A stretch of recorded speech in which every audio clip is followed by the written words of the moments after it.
L'esplanade du siège de l'église de Jésus-Christ des Saints des Derniers Jours de la commune de Cocody a accueilli une journée durant une activité de promotion de la formation, de l'emploi et de l'auto-emploi baptisée Foire de l'autonomie. Il s'agit pour cette communauté religieuse d'offrir à ses fidèles en quête d'un mieux-être une plateforme de rencontre entre établissements de formation, cabinets de recrutement, structures de microfinance et la jeunesse. On ne fait pas de longues études parce que c'est une mode. On fait de longues études parce que derrière, il y a quelqu'un qui va s'occuper de nous. Notre nourriture, notre santé et nous entretenir de façon globale. Si je n'ai personne pour m'entretenir, pourquoi faire de longues études? Je ne peux pas réussir parce que ça serait difficile. Deuxièmement, si je dois faire des études courtes, pourquoi je les fais? Parce qu'on constate sur le marché que des gens qui font des formations qualifiantes chôment au même titre que quelqu'un qui est ingénieur. Mais ça veut dire que vous avez choisi parce que c'est simplement court et ça coûte moins cher. Mais vous n'avez pas connu le marché de l'emploi avant d'aller faire votre formation. Nous, on donne la chance à l'enfant de s'affirmer. Vous savez, tous les enfants sont intelligents. Mais c'est une question de motivation. L'enfant est motivé pour telle chose, il n'est pas motivé pour telle chose. Donc comment amener l'enfant à croire à son avenir? Parce que en réalité, c'est son avenir qu'il est en train de préparer. Donc on amène l'enfant à se surpasser, à dépasser ses émotions et à se concentrer sur son objectif qui est de réussir son année scolaire. Chez nous à Renovator, si vous intégrez notre réseau, vous serez formé sur 1 mois pour avoir tout ce qui est des connaissances dans le secteur de l'immobilier. Et après l'intégration de notre réseau, vous serez très opérationnel.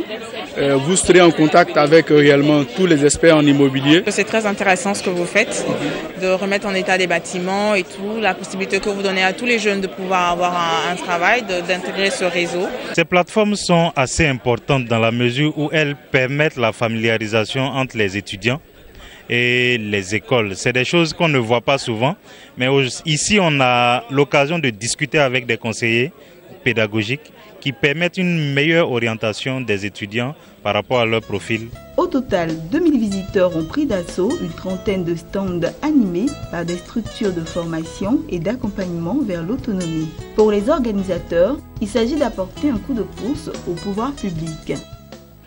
We believe it's much more a religious thing than a government thing even.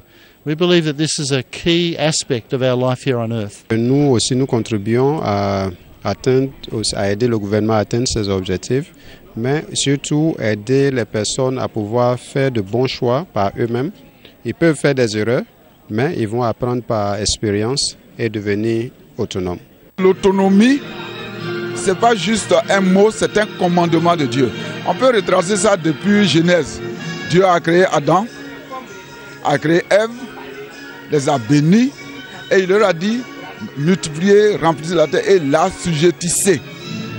En faisant cela, ça veut dire qu'il laisse libre cours à Adam et Ève de pouvoir subvenir à leurs propres besoins. Plusieurs panels ont meublé cette première édition de la Foire de l'autonomie. Notons que pour lutter contre le chômage au sein de ses fidèles, l'église de Jésus-Christ des Saints des Derniers Jours a mis en place une structure appelée Centre d'aide à l'autonomie, CAA. Objectif: soutenir et orienter les jeunes à la recherche de meilleures formations, d'emploi et d'auto-emploi.